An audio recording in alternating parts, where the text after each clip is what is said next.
నమస్కారం, నా పేరు శివ. అందరూ ఉన్నారు ఫ్రెండ్స్. వాళ్ళ వీడియోలో ఈపీఎఫ్ ఖాతాదారులకి మరొక ఇంపార్టెంట్ విషయాన్ని నేను చెప్పబోతున్నాను. వీడియోకి వెళ్ళే ముందు ఇలాంటి విషయాలు మీరు మరింత తెలుసుకోవడం కింద సబ్స్క్రైబ్ బటన్ ఉంది, దాంట్లో ఆప్ చేసి మన ఛానల్ సబ్స్క్రైబ్ చేసి పక్కనే ఉన్న బెల్ బటన్ని యాక్టివేట్ చేయండి. అండ్ అంతే కాకుండా లైక్ చేయండి.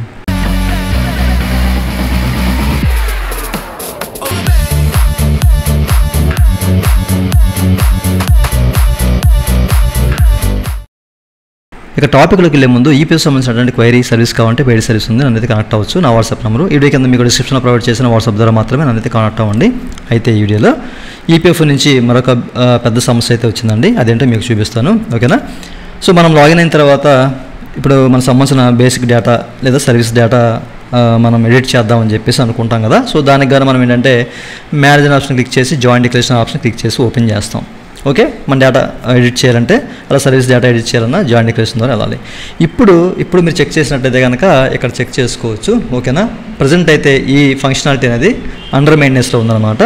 చాలామంది నేను కామెంట్ సెక్షన్లో సార్ మేము మ్యాంగ్ నుంచి ట్రై చేస్తున్నామండి, మాకు అదేదో సంథింగ్ ఎర్రర్ చూపిస్తుందని చెప్పేసి అనేక రకాలుగా చెప్తున్నారు. అట్లాగే క్లైమ్ పెడుతున్నారు చాలామంది. క్లైమ్ పెట్టినప్పుడు కూడా సంథింగ్ ఎర్రర్ చూపిస్తుంది అనమాట. సో ఆ ఎర్రర్ కారణం ఏంటంటే ఫస్ట్ ఆఫ్ ఆల్ మీరు ఏంటంటే ఈ నామినేషన్ కంప్లీట్ చేయండి, ఓకేనా? సో మీరు ఈ నామినేషన్ కంప్లీట్ చేస్తే మీకు ఎట్లాంటి ఇష్యూ లేకుండా మీరైతే పిఎఫ్ ఇతర పెట్టుకుంటే అవకాశం అయితే ఉంది. అయితే ప్రస్తుతానికి ఈ నామినేషన్ కంప్లీట్ చేద్దామంటే ఇది ఒక పెద్ద చిక్కు, ఓకేనా? జాయింట్ డిక్లరేషన్ అనేది మనకి ప్రజెంట్ అండర్ మెయింటెనెన్స్లో ఉందన్నమాట. సో దీని కారణంగా కొంతమంది ఏంటంటే వాళ్ళకి సంబంధించిన మ్యాటల్ స్టాటస్ని అప్డేట్ చేద్దామని చెప్పేసి అనుకుంటుంటారు కదా. సో అట్లా అప్డేట్ చేసుకుంటేనే ఫర్దర్గా మనము మన సంబంధించిన నామినీ డేటాని పర్ఫెక్ట్గా ఇవ్వడానికి అవకాశం అయితే ఉంటుందన్నమాట. ఎందుకంటే ఇప్పుడు మ్యారేజ్ అని చెప్పేసి మనము మార్చామనుకోండి, అప్పుడు మస్ట్ అండ్ షుడ్గా మన వైఫ్ డేటా అనేది ఇవ్వాలన్నమాట. ఇన్ కేసు అన్మ్యారీడ్ అని చెప్పేసి ఉంటే మన మదరు ఫాదర్ డేటా ఇవ్వాలి.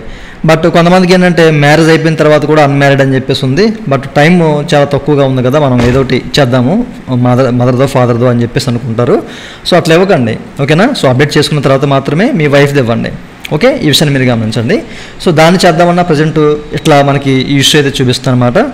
అయితే చాలామందికి ఒక డౌట్ అయితే ఉంది. సో ఈ నామినేషన్ అనేది ఎప్పటిలోపు చేయాలి, దీనికి ఏదైనా టైం లిమిట్ ఉందా అని చెప్పేసి అడుగుతున్నారు. దీనికి ఎట్లాంటి టైం లిమిట్ అయితే లేదు, బట్ మీరు త్వరగా ఇమీడియట్గా చేసుకోవాలి, లేదంటే తర్వాత మీకు ఏదైనా ఇష్యూ వచ్చే అవకాశం అయితే ఉంది, ఓకేనా? తీసేసిన ఆశ్చర్యం లేదు. ఈపీఎఫ్ గురించి మీకు తెలుసు కదా, ఆ తర్వాత మనం ఈపీఎఫ్ ఆఫీస్ చుట్టూ తిరగాలి, చాలా ప్రాబ్లమ్స్ అయితే ఉన్నాయి, ఓకేనా? ప్రస్తుతానికైతే మనకి జాయింట్ డిక్లరేషన్ అండర్ మెయింటెనెన్స్లో ఉంది, బట్ ఇది ఎప్పుడు పోద్ది అనేది మనమైతే చెప్పలేము.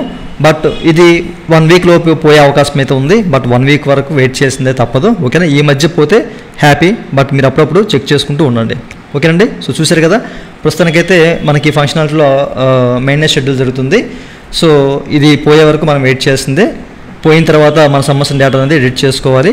ఇన్ కేసు డేటా ఎడిట్ చేసుకొని ఈ నామినేషన్ చేద్దాం అనుకున్న వాళ్ళు వెయిట్ చేయండి. ఇదండి వాళ్ళ వీడియో. ఈ వీడియో మీకు నచ్చితే లైక్ బటన్ లైక్ చేసి మనం సపోర్ట్ చేయండి. అలాగే దాని విషయాలు మీరు మన తెలుసుకోవాలి కింద సబ్స్క్రైబ్ ఉంది, దాంట్లో యాప్ చేసి మనం సబ్స్క్రైబ్ చేసి పక్కన ఆర్డర్ చేయండి. Thank you for watching and జై హింద్.